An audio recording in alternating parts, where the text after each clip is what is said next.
Pessoal, bem-vindos ao Mistérios do Mundo. Eu sou o Bruno Alves e nesse vídeo a gente vai provar de forma empírica que a Lua ela tem luz própria. Então antes eu vou deixar aí nos comentários fixado no topo o link da nossa vaquinha, da nossa palestra nacional de Terra plana em Belém do Pará. Por favor, nos ajudem, contribua. Vou deixar também o link do canal Bruno Alves aí nos comentários. Aquele que não conhece lá o canal, dou dica de filmes, jogos, séries e muito mais. Se inscrevam lá no canal Bruno Alves. Hoje não teremos live no canal porque eu vou estar lá no Flat Earth Brasil, canal do Denis, onde a gente vai fazer uma super live lá com vários membros do centro de pesquisas. Por isso não haverá live hoje aqui no canal, ok? Então vamos lá, gente. É tão bom quando a gente pode experimentar a ciência de maneira empírica, né? Que a gente possa observar como a natureza se comporta. Isso é bem simples, né? É bem diferente daquela física teórica, né? Baseada em momentos eureka de alguns cientistas, mas que quando você parte para o empírico, quando você parte para a observação, a natureza não se comporta da maneira que eles nos passam, né? É apenas uma teoria cujo cálculo matemático, uma fórmula matemática vai tentar provar aquilo, mas a natureza não corresponde assim. Então é bem melhor quando a gente pode observar os acontecimentos.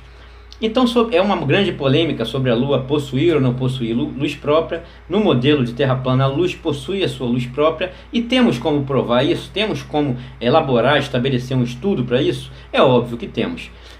Ninguém aqui tem pressa de apresentar um artigo científico, mas o pouco tempo, apenas menos de 2 semanas que a Nikon está aqui, eu pude fazer algumas observações da Lua, pegar algumas imagens que eu vou mostrar aqui para vocês e a gente vai conseguir desfazer toda essa falácia, né? Na questão das sombras em crateras e tudo mais. Então, na realidade, esse vídeo é um estudo que a gente vai corroborar e provar de forma empírica que a Lua ela possui a própria luz.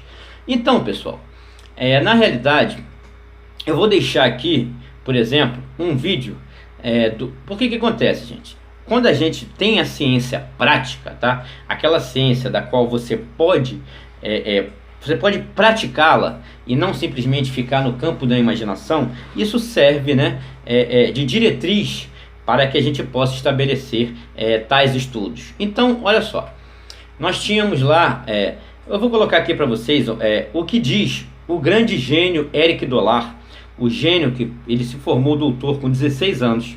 Mas calma, eu vou chegar lá nas imagens e vou comprovar que a Lua ela possui a sua própria luz. Então vamos lá, vamos com calma. Primeiro eu vou colocar aqui um pequeno trecho das palavras de Eric Dollard, um gênio, né, que ele se formou e chegou ao seu doutorado com 16 anos. Então um cara desse tem que ser respeitado. E o que ele diz acerca da questão da Lua ter luz própria, né? Sobre a questão do funcionamento do Sol, mas eu vou cortar. O que a gente vai frisar é a questão da Lua, ok? Então eu vou colocar aí para vocês, ó, agora, vamos lá. There's no energy, actually. Most of it you can't even measure in outer space or see. No, you can't see the sun in free space. The sun is not visible. It's not in free space. It's only invisible when gross matter becomes involved, like the Earth's atmosphere and envelope and the surface of the moon or whatever. That makes the light. Otherwise, there is no light. You can see the moon, you can see the Earth, but you can't see the sun or can't see the stars. E você vê as palavras desse gênio, que ele diz: a Lua possui luz própria, explicando o funcionamento do Sol e etc. Esse cara, ele quis trazer de volta os estudos de Tesla. Porque a gente vê muita falácia, esses caras são contra a ciência e usam celular, usam internet. A gente vê muito esses argumentos falaciosos. Na realidade, nós não somos contrários à ciência prática. Se eu tenho um celular, eu posso comprovar, né? Eu posso estar aqui, a partir dele, filmando e passando para vocês a minha mensagem. É óbvio que nesse tipo de ciência, na ciência prática, nós acreditamos e damos força.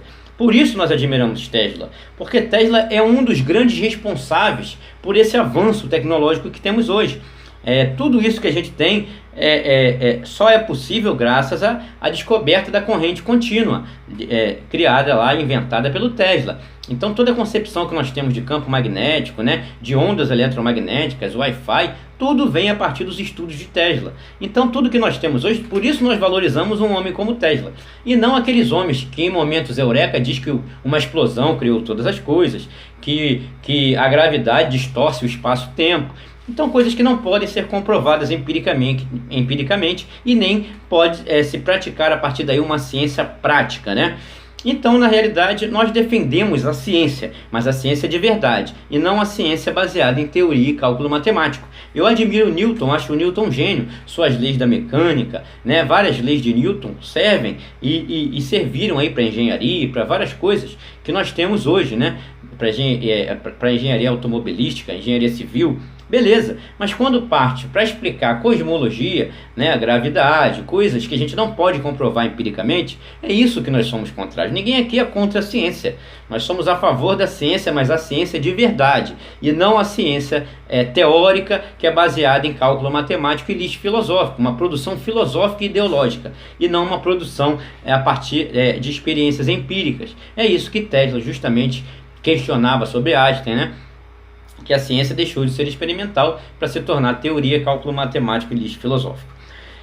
Então, na realidade, toda vez que a gente apresenta alguma imagem da Lua, e não só o Eric Dollard que pensa assim, tá?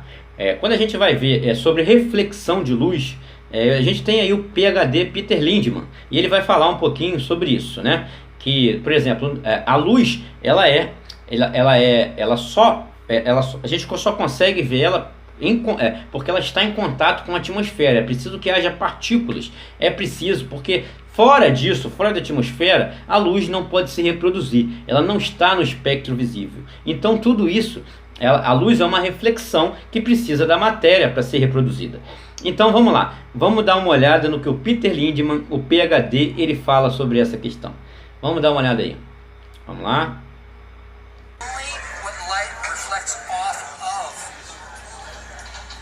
So when you actually look at a source in outer space, it is not transmitted.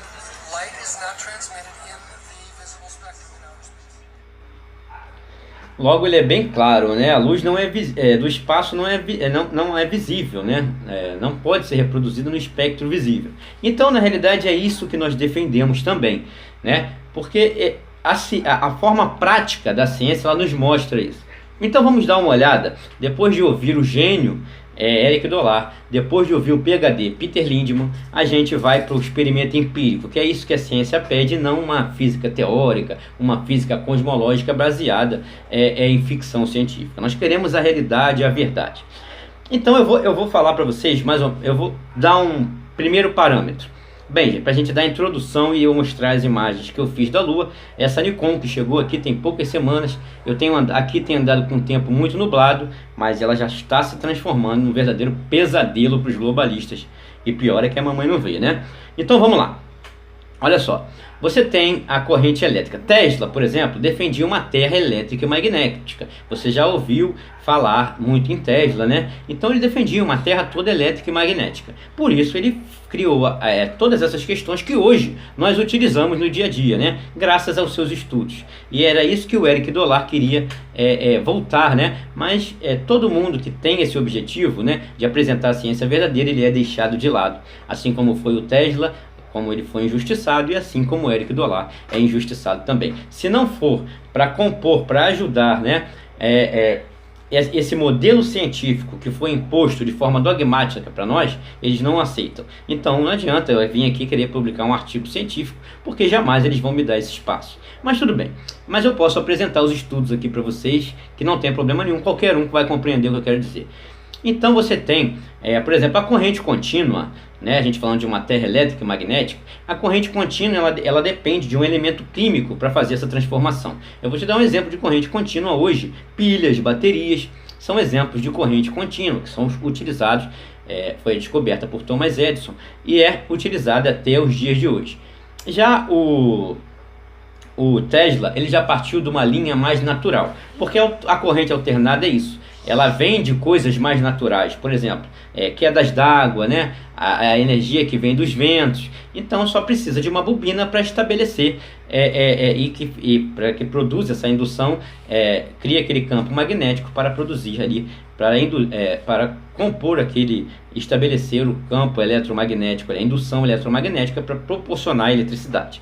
Então você tem a corrente contínua, que precisa ali de elementos químicos, e você tem a natural, que é através de quedas d'água, são ventos e outras coisas.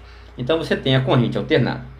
E quando você vê, só que aqui no Brasil, por exemplo, eu vou dar um dado, o Brasil ele trabalha, e essa corrente alternada ela tem uma frequência de oscilação. Então a corrente alternada aqui no Brasil, ela trabalha numa frequência de 60 Hz.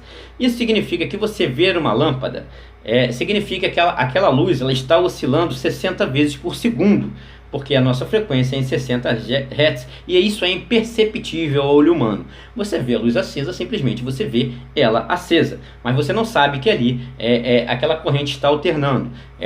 A cada 1 segundo ela está oscilando 60 vezes. O que significa que ao você fotografar uma lâmpada, e se você fotografá-la numa fração de segundo depois, ela não vai estar produzindo a mesma luz, ela vai estar sempre oscilando. Assim, por exemplo, no Paraguai a gente tem uma frequência de 50 Hz, assim é utilizada lá, mas no Brasil é de 60, então é imperceptível essa oscilação aos olhos humanos. O que acontece é o seguinte, gente, é que quando você vê uma lâmpada, então, eu vou mostrar algumas imagens, você vê essa imagem aí.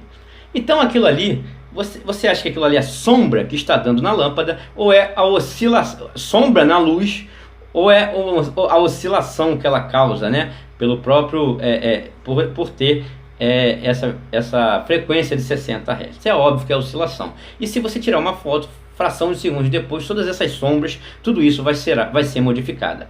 E assim trabalham os nossos lumiares também. Então vamos às imagens da Nikon, gente.